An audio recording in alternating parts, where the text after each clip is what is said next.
GDP naik sekian persen, tapi real wage hanya naik sekian gitu, lebih kecil. Nah, pertama mungkin dari sisi penerimaan pajak kelihatan gitu, dan yang terakhir kan yang rilis November kemarin tentang labor market ya Pak. Unemployment rate turun katanya. Tapi itu karena turunnya unemployment, total yang unemployed cuma 4.000 orang.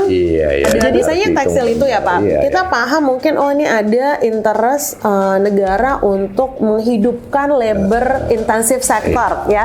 Di sisi lain tapi ada juga tugas negara, tugas Danantara dalam hal ini juga harus taruh di return yang terbaik. Nah, ini kan bisa kalau belum tentu bisa sejalan. Nah, bribery incidents, jadi tingkat pungutan liar yang dihadapi oleh perusahaan itu 20% perusahaan kena pungutan liar. Tapi kalau kita hanya fokus ke eksporter, 40% bilang iya. Perusahaannya adalah yang mengekspor, kemungkinan dia harus menghadapi pungutan liar lebih besar daripada average perusahaan. Apakah pemahaman tentang apa yang harus dilakukan tidak diketahui oleh pemerintah daerah sehingga harus dikerjakan oleh pusat? Aku rasa belum tentu penanggulangan bencana sekarang. Yang di daerah tahu kok apa yang harus dilakukan, tapi mereka butuh resource-nya. Pemerintah berusaha ojok-ojok central bank gitu. Itu kan pada dasarnya fiscal dominance itu ya. Itu sepertinya bukan hanya masalah Indonesia saat akhir-akhir ini ya. Betul. Kita harus nggak ngerti juga nih kenapa banyak pemimpin lagi. Kita fair juga ya. Lagi ngadi-ngadi juga ya.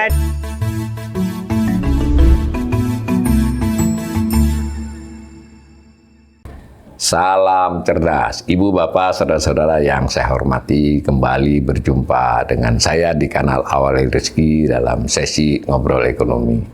Kali ini saya berturut-turut ini, unik ini. 3 kali berturut-turut ini narasumber saya adalah ahli ekonomi perempuan. Padahal kalau secara presentasi kayaknya masih 20%-an aja yang perempuan. Nah, kali ini saya kemarin mendatangkan, sudah tayang, Mbak Prof. Telisa dari UI, nanti sebentar lagi Mbak Deni. Nah, sekali ini kembali dari UI, Mbak Rizky Nauli Siregar ya, doktor ini. Saya panggil Mbak aja nanti, Mbak Kiki panggilannya. Mbak Kiki ini seorang pengajar di Fakultas Ekonomi dan Bisnis UI ya Mbak. Kalau pemirsa mencari di mesin pencarian, beliau ini aktif menulis, ada juga di jurnal-jurnal. Intinya ini ekonom beneran. Kalau saya ekonom jalanan. Jadi, tapi yang mau saya angkat adalah Mbak Kiki ini adalah salah seorang dari beberapa belasan inisiator ya pada bulan September awal lalu yang membuat pernyataan ya. Sebetulnya kalau di politik namanya petisi, tapi ekonom kan inginnya membuat pernyataan dari belasan ekonom yang berdiskusi beberapa kali mensikapi kondisi pada waktu itu, menghasilkan 7 desakan ekonom. Nah, 7 desakan ekonom, dan saya sudah baca dari dulu, sudah ikut pelajari, kemudian disetujui oleh banyak ekonom, tanda tangan. Itu positifnya adalah beda dengan politik ya. Betul-betul dari teman-teman ini ada kerangka apa sih yang bisa dilakukan untuk memperbaiki. Itu kan 5-6 bulan yang lalu. Nah, Mbak Kiki ini salah satu inisiatornya. Inisiator lain pernah saya undang di sini juga yang lebih muda, Mas Rifki. Kemudian beberapa inisiatornya sudah pernah tayang di sini meskipun sebelum ada desakan itu, ada Rimawan, ada Elan. Nah, ini kemarin baru-baru ini teman-teman ini mengadakan pertemuan dan mengulangi kembali, menegaskan kembali yang kesan saya dari rilis itu maupun dari berita, kelihatannya teman-teman aliansi ekonom ini merasa ini masih kurang diperhatikan oleh otoritas ya, pemerintah maupun BI dan lain-lain. Karena itu saya mengundang Mbak Kiki ini untuk merefresh kembali poin-poin tersebut, dan nanti kita akan dalami 1-2 di antaranya, dan saya sudah komitmen kepada teman-teman aliansi nanti di tayang-tayang ke depan saya akan mengundang untuk masing-masing poin, karena 7 desakan itu saya sebagai seorang ekonom juga merasa itu sangat mewakili pikiran-pikiran banyak ekonom. Nah, begitu ya. Maka kita mulai saja dulu dengan bagaimana Mbak Kiki menggambarkan secara umum 7 desakan tersebut. Silakan Mbak. Terima kasih Pak Walil. Ini nama kita sama-sama Rizky Nah, juga ini. nih. Jadi makanya daripada panggilnya Rizky, panggil Kiki Iya, aja ya Pak. Kiki, ya. Terima kasih nih kita diundang lagi. Ya. Sebelumnya juga dari waktu September kita baru rilis. Kita diwakili Rifki ya, gitu. Dan seperti Bapak bilang udah sebenarnya karena di Aliansi Ekonomi Indonesia isinya banyak ekonom, jadi sebenarnya teman-teman Pak Walil juga gitu. Jadi kita betul seperti Pak Walil bilang, minggu lalu kita baru adakan pertemuan perdana nih dengan penandatangan 7 desakan darurat ekonomi. 7 desakan. Oh, ada kata-kata daruratnya Darurat, ya. Ini penting ini saya desakan darurat loh, bukan hanya desakan. Udah harus segera direspon sebenarnya. Dia bilang kayak kalau yang lain kan tuntutan, enggak, kita desakan. Jadi 7 desakan darurat ekonomi gitu. Kenapa desakan? Karena kita pikir ini sesuatu yang perlu digaungkan, diingatkan. Kita bagian dari tugas kita ya sebagai ekonom, dengan keahlian kita saling memberi masukan. Dan bukan tuntutan ya, karena ya kita kan bukan ahli hukum gitu dan sebagainya. Jadi kita anggap ini desakan dan ini darurat. Kenapa? Karena penting dan genting kita kalau di yang naskahnya kita tulis ya, ini menunjukkan kondisi masyarakat yang juga sudah bukan hanya tiba-tiba sih, jadi sudah akumulasi adanya misalokasi sumber daya, dan institusi yang rapuh. Jadi dasar permasalahannya menurut kami itu dua hal itu termanifestasikan di banyak hal. Ada misalokasi anggaran, ada di melemahnya sektor yang harusnya kompetitif menjadi tidak kompetitif. Terus jadinya ada juga pelemahan institusi-institusi tertentu, baik dari segi independensinya, terus mereka terancam dengan konflik of interest gitu. Itu kan jadi membuat sumber daya tidak teralokasi dengan baik gitu, dan juga bukan untuk kepentingan yang sebaik-baiknya rakyat gitu kita anggap.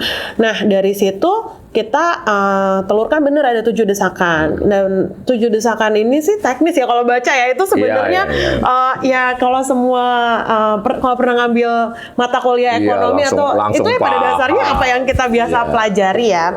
Dan juga alhamdulillah ketika kita susun ini memang yang menyusun itu nggak 400 ya, yang menandatangan ekonomi udah 400 lebih, non ekonom 200 lebih, tapi sekitar beberapa belas lah yang menyusun, dan dari berbagai expertise gitu. Jadi ya ini hasil akumulasi knowledge, experience banyak ekonom gitu ya. Kita sangat yang ternyata sama-sama merasa ada kekhawatiran. Dan yang tanda tangan itu kan setuju berarti. Betul, insya Allah ya.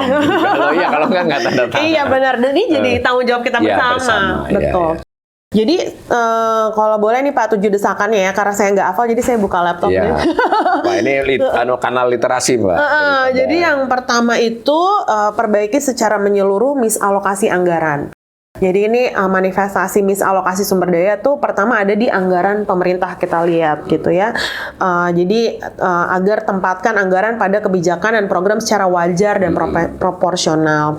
Desakan yang kedua, kembalikan independensi, transparansi, dan pastikan tidak ada intervensi berdasarkan kepentingan pihak tertentu pada berbagai institusi penyelenggara negara. Ini termasuk di dalamnya kembalikan penyelenggara negara pada marwah dan fungsi seharusnya. Jadi penyelenggara negara ini nggak hanya pemerintah sebenarnya, tapi ya semua penyelenggara gitu. Terus yang ketiga, hentikan dominasi negara yang berisiko melemahkan aktivitas perekonomian lokal, gitu. Ini banyak turunannya. Jadi pada dasarnya supaya pasar supaya dominasi negara ini tidak melemahkan swasta, gitu. Dan juga ya perekonomian lokal masyarakat, gitu. Yang keempat, deregulasi kebijakan, perizinan, lisensi, dan penyederhanaan birokrasi yang menghambat terciptanya iklim usaha dan investasi yang kondusif. Jadi isu dari supaya geraklah perekonomiannya gitu. Kelima, prioritaskan kebijakan yang menangani ketimpangan dalam berbagai dimensi. Jadi kita anggap isu ketimpangan ini suatu yang penting sekali dan perlu kebijakan untuk menjadi solusi terhadap ketimpangan ini gitu. 6, kembalikan kebijakan berbasis bukti dan proses teknokratis dalam pengambilan kebijakan. Ini manifestasinya tentu banyak sekali ya, baik dalam bentuk kebijakan perlindungan sosial maupun sebagainya. Dan terakhir, tingkatkan kualitas institusi, bangun kepercayaan publik, dan sehatkan tata kelola penyelenggara negara, serta demokrasi termasuk memberantas konflik kepentingan maupun perburuan rente.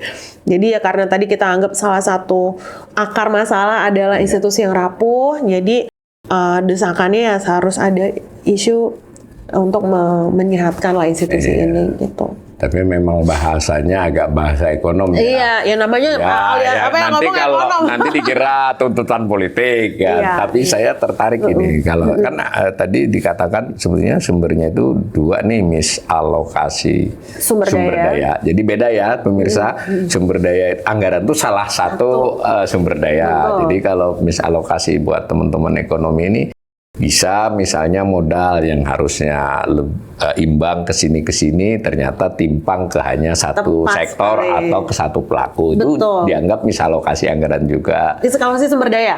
Sumber daya maaf. Sumber daya anggaran. Lalu garis besar keduanya itu memang institusi ya, institusional. Jadi hati-hati institusional ini ya bisa resmi ya, itu apakah itu pemerintah, apakah itu badan negara, tapi bisa juga institusional itu mewakili sebuah ya semacam perilaku atau masyarakat. Itu dianggap ya ini mungkin berhubung ya Bu ya, karena misalokasi yang ini juga perilakunya kebetulan tidak sesuai dengan lazimnya perilaku. Betul. Lalu dari 2 itu ke macam-macam tadi. Nah itu kan kalau saya tidak salah nangkap berita-berita dulu dan Rifki juga jelaskan, itu memang waktu Agustus itu ya bisalah puncak gunung es. Dari sebenarnya saya nangkap kawan-kawan ekonomi ini jangan sampai salah paham ini pemirsa, bukan mengkritik soal pemerintahan Prabowo saja, ini adalah fenomena ekonomi beberapa dekade bermuara sini, begitu ya Pak, saya nangkap benernya. Nah itu kan September. Ini kan sudah 5-6 bulan dari itu. Secara umum dari yang dikatakan 2 besar menjadi 7 rincian ini perkembangannya gimana Mbak? Kita sih melihat belum ada perkembangan yang substansial dalam hal dapat terlaksananya 7 desakan ini dalam bentuk kebijakan, program atau perbaikan. Memang kita apresiasi juga dari sejak kita rilis yang 7 desakan, kita dapat beberapa undangan. Kita dengan penyelenggara negara. Undangan resmi ya? Resmi. Jadi bukan kita yang minta, mereka minta. Nah ini bagusnya, bedanya gitu, desakan diskusi. Dengan tuntutan. Nggak perlu demo kan, diundang kan? Nggak apa-apa, demo itu juga baik Pak. Nggak apa-apa. Yang demo aja. Kita juga, ini cara kita dan ya kita apresiasi sih mereka mau diskusi. Cuman memang dari semua diskusi itu hasilnya belum terlihat ada take up lah dari penyelenggaraan diterima negara. Baik sebagai masukan, tapi dalam realisasinya belum terlalu kelihatan menurut teman-temannya. Betul. Jadi ya tapi kita menganggap ya ini bagian dari ikhtiar kita bersama ya. Jadi sebagai ekonom kita perlu suarakan aja terus gitu. Nah kalau melihat dari sisi ya udah kan kalau gitu kita lihat juga oke lah ini dari policy-nya gitu ya. Emang ada 1-2 yang kita lihat ini sepertinya ada perbaikan, misalnya pemerintah membuat satgas yang buat kanal debottlenecking Desember kemarin. Tapi kan tuh baru Desember kemarin kita lihat lah gimana apakah dampaknya gitu kan, isu salah satu ini isu. Debottlenecking yang Pak Purbaya apa yang mana? Debottlenecking-nya ini kayaknya rilis di bawahnya Kemenko Perekonomian. Karena Pak Purbaya juga buat juga kan debottlenecking soal itu ya.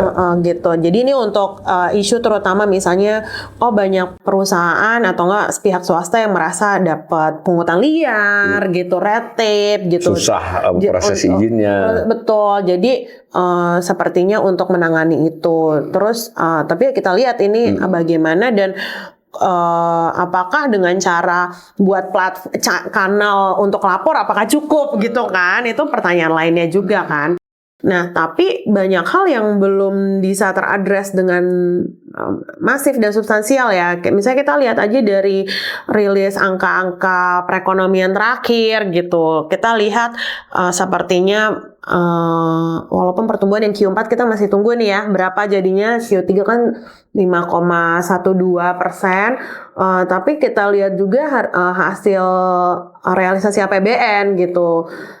Kalau misalnya memang pertumbuhan itu, tapi kok penerimaan pajak income turunnya gede banget, 13%. Gitu. Padahal tuh searah harusnya. Betul, gitu. Jadi kan apakah ya kalau kita melihat ada masyarakat struggling ya gitu, kondisi purchasing power turun, terus mereka sedang berjuang yang kerja semuanya dapat pekerjaan dengan baik. Jadi ya kalau kita lihat dari sisi itu harusnya terefleksikan di growth kan, tapi kan ini enggak. Jadi dan yang seperti kita sampaikan di waktu 7 desakan, kualitas pertumbuhan ini tuh seperti menurun gitu. Misalnya kualitas GDP naik sekian persen, tapi real wage hanya naik sekian gitu, lebih kecil.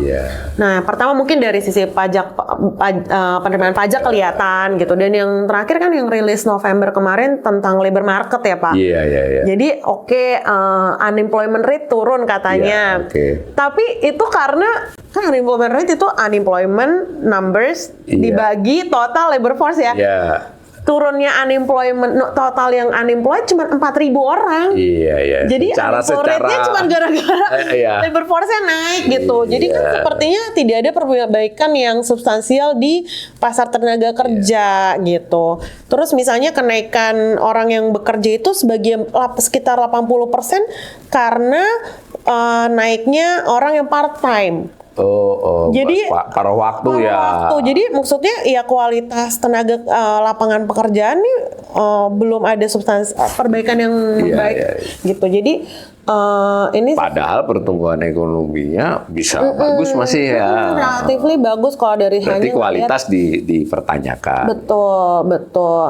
Jadi kita pikir makanya ini bukan hanya masalah mungkin 1 tahun terakhir, tapi banyak masalah yang mendasar yang perlu ditangani secara mendasar juga gitu. Tidak ad hoc ya. Bukan cuma tambel-tambel lah atau kalau Prof Ican ngomongnya bukan cuma dikasih panado gitu.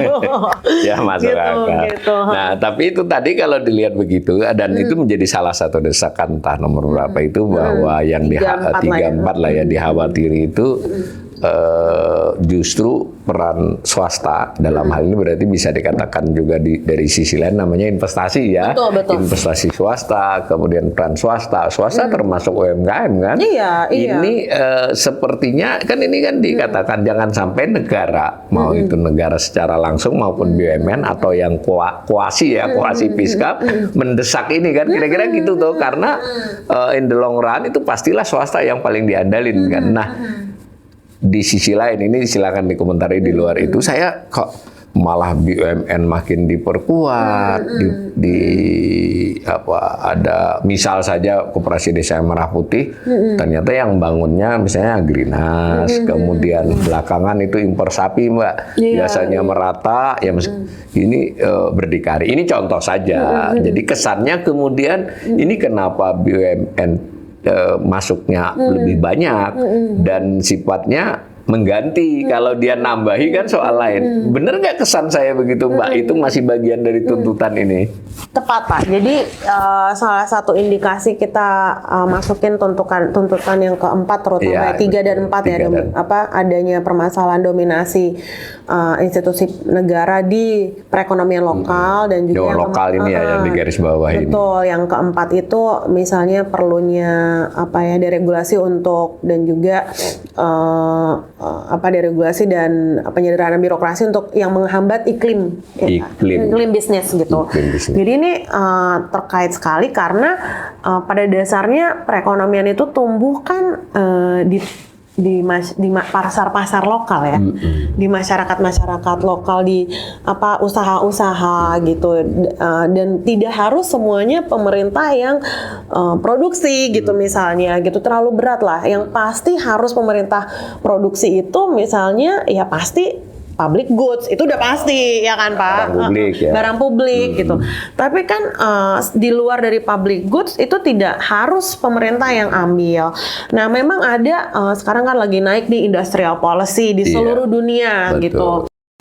Jadi ada alasan kenapa pemerintah mau turun tangan dalam bentuk industrial policy. Satu misalnya ada coordination failure, karena misalnya kalau tidak dikoordinasi nih nggak kejadian nih industri-industri strategis baru gitu ya, atau nggak industri nggak mau inovasi gitu. Atau kedua ada eksternalitas ya kan, jadi perlu dikasih baik eksternalitas positif maupun eksternalitas negatif gitu. Cuman kita lihat seperti Bapak bilang kok hadirnya negara ini di hal-hal yang pertama nggak selalu tentang public goods. Jadi di luar dari ranah marwahnya nih. Di luar textbook juga ini. Iya sebenarnya nggak harus textbook ya, sih ya kan. Lihat kondisi juga. Ya, luar marwahnya. Terus bagus ini istilahnya di luar marwah BUMN tersebut lah. Iya kan. Terus udah gitu atau indikasi ada resiko dia malah menggeser mitranya yaitu private sector gitu. Nah kalau Pak Awali lihat juga kan sepanjang tahun lalu kalau nggak salah UU BUMN udah revisi 4 kali nih. Kita pun keep up gimana sih memahaminya nih ya. Dan kalau dilihat di undang-undang kalau nggak salah ada 7 tugas dari BUMN. Nah sekarang kan BUMN semua ada holding besarnya nih ya kayak Danantara. Kalau kata mudahnya kan gitu ya. Nah pertanyaan kita gimana mereka menjalankan ke-7 tugas ini yang kadang bisa ada trade off loh gitu. Apakah Danantara, nih kita sebenarnya holdingnya langsung Danantara kan. Danantara apakah akan tugasnya lebih ke SWF jadi Sovereign Wealth Fund atau mau sebagai development bank atau mau jadi kan ada tugas BUMN juga di bawahnya itu memberikan public service, memberikan public goods gitu kan. Nah, ini kan bisa saling bertubrukan nih dalam pelaksanaannya gitu. Jadi sering kalau misalnya karena dia besar sekali dan bukan hanya di public goods kerjaannya, jadi dia bisa dominate atau enggak menggeser kalau ya bahasa kan ini audiensnya Bapak kan pinter-pinter ya, crowd out private sector. Yaitu sesuatu yang kita khawatirkan karena tanpa ada crowding out aja indikasi private sector kita struggling itu udah nyata, ya kan? Kan kita pengennya apapun yang dilakukan pemerintah membuat private sectornya bergeliat gitu kan. Kalau sekarang udahlah kurang geliatnya digeser-geser gitu, didorong-dorong gitu dengan ya kalau dia negara kan dia punya banyak privilege ya Pak yang tidak seperti swasta atau enggak ya usaha lokal dapat lakukan gitu sih Pak. Aku setuju misalnya tadi yang soal koperasi dan koperasi merah putih. Ini yang baru rencana mau bangun pabrik tekstil. Harus dihitung benar kan. Nah, misalnya tekstil itu ya Pak, kita paham mungkin ini ada interest negara untuk menghidupkan labor intensive sector ya. Di sisi lain tapi ada juga tugas negara tugas Danantara dalam hal ini juga harus taruh di return yang terbaik. Iya. Nah, ini kan bisa, kalau belum tentu bisa sejalan. Nah, mau yang mana gitu. Belum lagi kalau ditambahi, jangan sampai mematikan existingnya kan. Betul. Dan gimana kehadiran BUMN tekstil ini misalnya nanti terhadap industri tekstil Indonesia yang lainnya gitu. Apakah dia akan crowd out yang udah ada atau mensupport malah atau bisa support buat spillover. Kita nggak kita sih mempertanyakan ini untuk bahwa ini jangan sembarangan. Betul. Dan juga gini, kita kan bukannya new kids on the block gitu loh Pak dalam hal industrial policy. Dari tahun 80 dari zaman Bapak Presiden juga udah tahu gitu kan Pak. Jadi belajar dari pengalaman itu dan kita kan dulu bagian dari Asian Miracle ya. Nah, industrial policy itu harusnya gimana sih? harus yang menangani misallocation-nya. Nah, kembali ke tuntutan itu bikin tadi. misalokasi baru. Ini bagus ini. Kuncinya di situ ya. Jadi ini pemirsa, Mbak Kiki ngomong mana-mana kembali ke yang awal tadi. Bahkan kalau yang 7 itu diperas jadi 2, yang pertamanya ini benar-benar teman-teman ekonomi ini merasa tentu tidak hanya pemerintahan Prabowo ya, sebutlah dalam 1-2 dekade terakhir ini perlahan tapi pasti misalokasi sumber daya itu menjadi sesuatu yang paling krusial dari kondisi ekonomi kita. Karena itu pemerintah, otoritas semua ya itu mesti mengacu kepada perbaikan alokasi itu.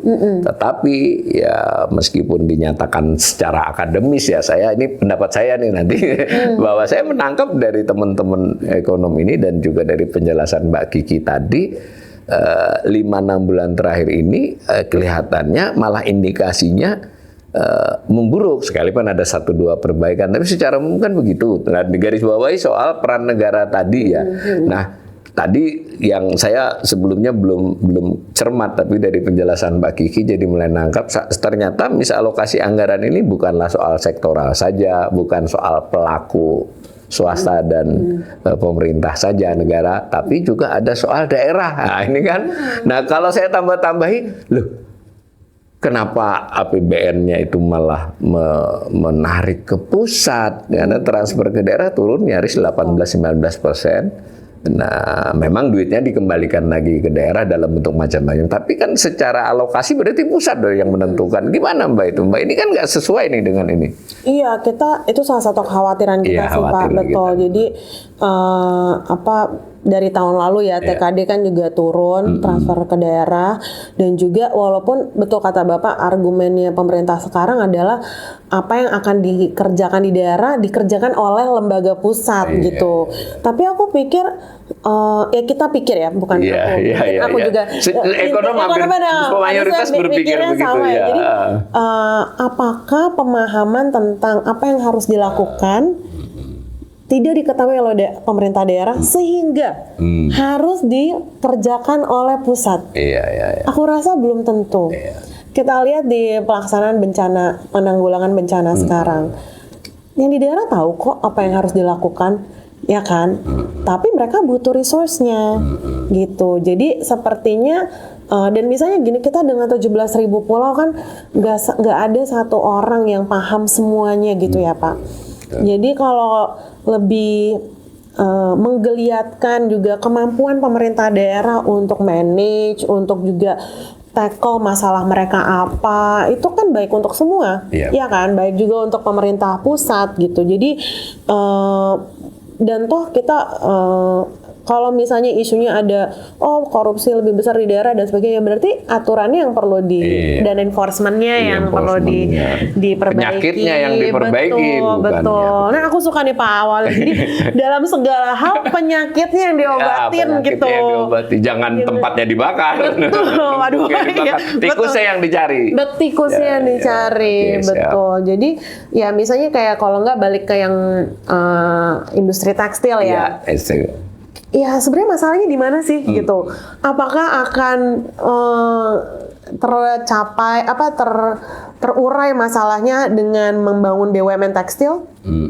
Mungkin mereka masalahnya adalah tentang mereka kesulitan dapat bahan baku yang berkualitas dan mungkin karena dia tekstil kan cotton gitu ya, bahan-bahan yang harus diimpor sebagian agak panjang kan, lini produksinya cukup panjang. Apakah supply chain-nya permasalahan dalam supply chain gitu misalnya, atau bagaimana selama ini TKDN di industri itu juga misalnya dampaknya memberatkan atau menghidupkan gitu.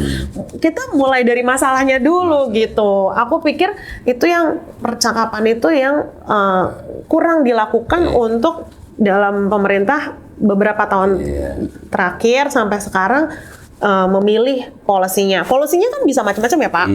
Pemerintah punya pilihan banyak sekali. Mau misalnya ganti TKDN-nya, itu kan polisi juga. Bikin BUMN khusus di situ bisa. bisa juga mungkin Ya BUMN yang khusus menunjang kesulitannya swasta tadi. misalnya oh nih ada permasalahan dari segi logistik gitu kan. Oh mungkin ada yang perlu diperbaiki di logistiknya kan semua industri betul butuh jasa ya, services baik dari keuangan, infrastruktur, ICT. Mungkin masalahnya di situ itu diperbaiki. Nah, sebagian data actually give us some idea. Nah, jadi misalnya World Bank Enterprise Survey itu dan ini aku yakin pemerintah juga tahu ya kayak misalnya mereka punya banyak tenaga ahli. Gitu nih, cuma ngingetin makanya, ngingetin aja. Misalnya kan dulu kita ekspor tekstil besar sekali ya. Betul. Masih ada tapi kita banyak menghadapi kompetisi dari pemain-pemain lain di negara lain gitu. Nah, kalau dari World Bank Enterprise Survey nih, bribery incidents jadi tingkat pungutan liar yang dihadapi oleh perusahaan itu 20% perusahaan report mereka kena pungutan liar. Jadi ada bribery gitulah ya. Nah, tapi kalau kita hanya fokus ke eksporter, 40% bilang iya. Jadi kan artinya kalau perusahaannya adalah yang mengekspor, kemungkinan dia harus menghadapi pungutan liar lebih besar daripada average perusahaan. Jadi kan berarti untuk perusahaan-perusahaan termasuk tekstil yang eksporter mungkin aja mereka menghadapi banyak pungutan nih untuk bisa jualan di export market. Nah, kenapa nggak itu aja dulu diobatin penyakitnya? Gitu. Apakah harus dengan membangun BUMN tekstil gitu kan? Permasalahannya kalau dia harus pakai BUMN tekstil kan mungkin karena ada coordination failures tadi ya. Mungkin tekstil harus dari sisi hulu sampai hilir di satu perusahaan yang dikoordinasi gitu. Tapi kita juga lihat kok dulu nggak harus seperti itu gitu. Dulu nggak begitu, kita hebat. Dan maksudnya ini bukan juga industri yang sesulit itu gitu Pak untuk dikoordinasi ya. Kalau ini industri yang mungkin sangat high tech gitu ya dan sangat banyak rahasia perusahaannya lah. Kalau ini kan relatif terbuka ya. Betul. Saya kebetulan pernah bincang di 2 kali 3 kali forum diundang teman-teman tekstil itu salah satu berulang kali di 3 kali acara saya selalu ditanyain mereka ini selalu keberatan dengan soal impor yang tidak terkendali istilah mereka bukan anti impor yang sebagian impor itu menghantam mereka karena mereka juga butuh impor. Gimana Mbak? Harusnya kan itu yang mesti diketatin. Setuju aku. Nah jadi kan ada 2 sisi nih kita mengimpor untuk mendapatkan input barang-barang baku yang berkualitas, yang beragam gitu. Harus jadi dilakukan. Itu gitu dan itu tidak apa-apa dong harusnya dan harusnya dipermudah biar kita bisa perusahaan-perusahaan di Indonesia bisa bersaing dengan bahan yang terbaik gitu. Nah tapi di sisi lain memang ada jadinya kompetisi yang lebih besar karena kompetitornya juga import dari barang-barang yang dijual sama dengan kita gitu. Misalnya perusahaan Indonesia jualan baju gitu ya. Baju jadi juga datang nih lewat impor gitu. Walaupun perusahaan yang jualan baju ini juga mengimpor benangnya dan sebagainya gitu. Nah, betul sekali bahwa dari sisi bahwa import itu juga menjadi kompetitor langsung. Itu kalau banyak perusahaan yang bilang kok sepertinya ini makin deras dan makin kita sulit sekali bersaing ya. Kan ngomongnya gitu kan ya. Itu sesuatu yang kita perlu dengarkan dan itu keluhan yang valid dong. Nah, tapi kenapa? Ya kan? Ini apakah kita tidak kompetitif jadinya karena perusahaan-perusahaan Indonesia menghadapi high cost ekonomi, mereka harus bayar bribe yang mahal gitu, itu kan udah ngaruh ke cost of production dong.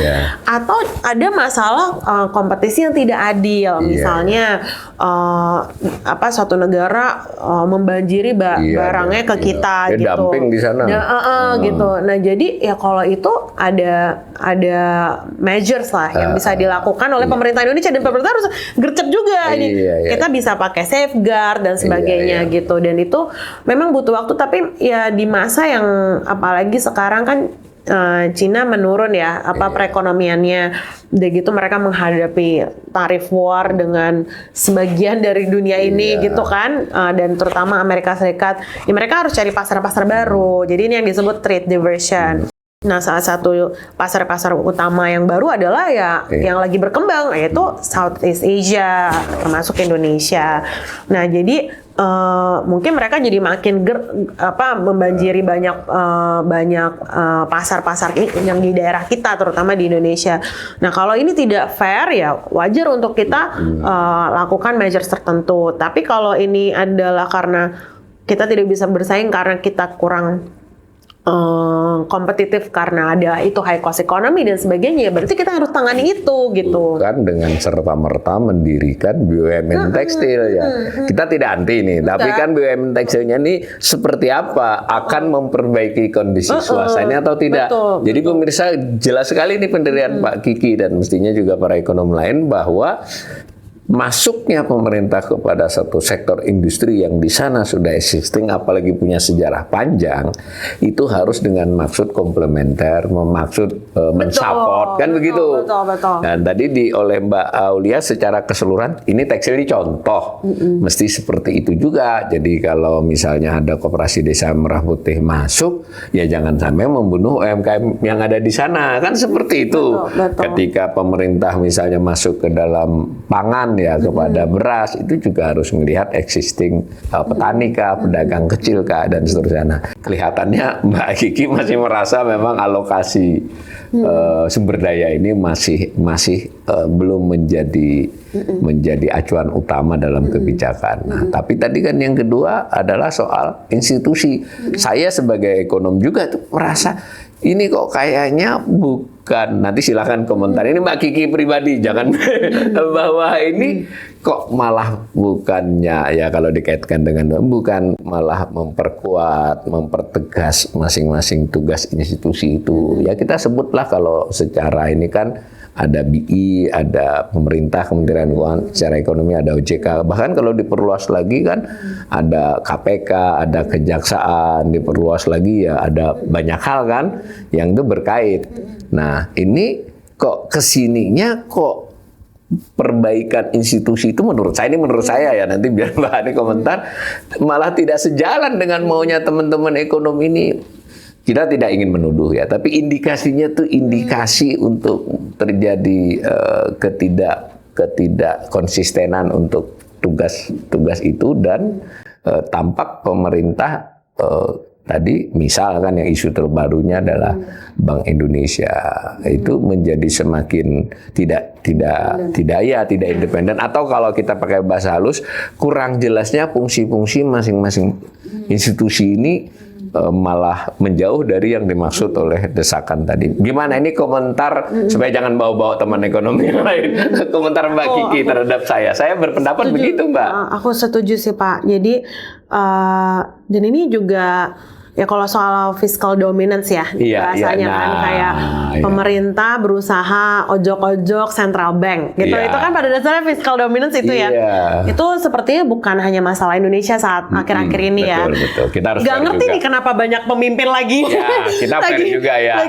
Lagi ngadi-ngadi juga ya, di Amerika seperti itu, di Indonesia juga. Tapi aku pikir ini kan bukan tren yang perlu diikuti dengan tren yang baik untuk diikuti ya. Dan kita sudah pernah punya pengalaman pahit ketika central bank kita tidak independen ya, zaman Asian Financial Crisis dulu. Itu kan akumulasi dari juga salah satunya itu kan. Dan kenapa akhirnya kita memperjuangkan independensi central bank bukan hanya karena secara teori memang perlu, tapi kita udah pernah ngalamin gitu. Nasib buruk karena itu. Betul gitu. Apa ya, kepentoknya kalau misalnya kita tidak melakukan tidak menjunjung central bank independence. Jadi ya apa yang sudah kita tahu kepentok nggak usah dipentokin lagi lah gitu. Dan kan yang akhir-akhirnya kita ada seperti pergantian pemain ya antara Kemenkeu dan tukar bola nih katanya, tukar pemain. Itu agak memberi isyarat kurang baik ya terhadap pasar. Iya, terhadap yang paling cepat mungkin pasar ya, pasar saham dan juga mungkin rupiah ya. Tapi ya ini yang aku juga kalau di aku sendiri sih, kan pasar saham sekarang naik dan sebagainya. pada akhirnya itu mungkin indikasi yang paling cepat ya, pasar saham maupun rupiah. Tapi pada akhirnya kan what matters to the people. Ya kan? Iya, rakyat juga ujungnya. Betul, jadi dan mungkin nggak langsung kelihatan, tapi kan langsung bisa dirasakan juga loh, dan tetap bisa dirasakan loh. Misalnya kita butuh government side atau fiscal side yang benar-benar fokus ke urusan fiskal. Urusan fiskalnya udah banyak, bisa nggak spend tepat waktu, disbursementnya nggak telat-telat, bisa nggak spend kualitasnya membaik, bukan cuma gelontorin tapi juga sesuai dengan kebutuhan dan permasalahan. Itu kan masalah yang PR yang tidak mudah ya. Kita pengen fiskalnya fokus di situ. Kualitas belanja dan efektivitasnya, efektivitas dan efisiensinya ya. Iya gitu. Fokus aja di situ. Central banknya fokus di urusan dia. Transmisi mekanismenya jalan nggak? Penentuan interest rate-nya sesuai nggak dengan mandat mereka gitu. Tanpa harus dia di ujuk-ujuk karena fiscal dominance tadi, karena dominasi dari fiskal gitu, atau yang jadinya mereka tidak independen gitu. Dan di luar dari pergantian pemain kan dari tahun lalu kita juga udah lihat. Sudah. Ya itu salah satu yang dinyatakan didesakan itu. Misalnya isu burden sharing di luar masa jadinya krisis kan gitu.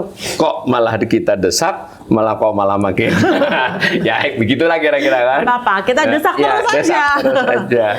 Gitu. Dan kita mengingatkan ini bukannya kita ngadi-ngadi, kita tuh udah pernah. Iya benar, sudah pernah. Dan ini mungkin pemirsa nanti silakan dikomentari. Bukan berarti kebanyakan ekonom itu setuju dengan independensi, tapi bukan berarti itu maksudnya jalan sendiri-sendiri. Mereka kan berkoordinasi, ada forumnya. Boleh juga pemerintah meminta, mengusulkan, dan sebaliknya kan. Tetapi keputusan harus kelihatan dilakukan oleh Bank Sentral. Ini contohnya Bank Sentral. Sebenarnya kita bisa ke OJK, bisa ke badan-badan lain ya. Betul. Itu memutuskan atas dasar kerangka kerja yang lazim dalam pengelolaan Bank Sentral. Ada best practices-nya ya, Mbak. Betul, Pak. Gitu ya kira-kira, benar ya. Artinya kita itu bukan berarti anti koordinasi kan, Mbak? Enggak, justru harus koordinasi. Harus koordinasi, tapi bukan dikendalikan oleh satu pihak. Kami para ekonom itu tentu tidak semua sependapat. Tapi dalam hal ini ya mayoritas pendapatnya begitu ya kan, karena tadi Mbak Kiki katakannya best practices internasional itu banyak begitu. Kedua, kita pernah kejadian kalau terlalu dikendalikan itu bisa begitu. Tapi itu juga tidak berarti Bank Indonesia jalan sendiri, pemerintah jalan sendiri, tapi mereka berkoordinasi. Dan saya sangat menggarisbawahi pernyataan Mbak Kiki tadi. Di luar perbincangan teknis ekonomi, di luar perbincangan angka-angka, ujungnya tetap yang harus kita perhatikan adalah kepentingan people, rakyat banyak. Karena memang seluruh pengelolaan ekonomi negara ini udah amanat konstitusi kan, adalah untuk sebesar-besarnya kemakmuran rakyat. Insya Allah kita akan berjumpa kembali untuk topik-topik yang lebih spesifik. Jadi saya dapat narsum baru nih yang akan rutin. Terima kasih. Terima kasih udah diajak.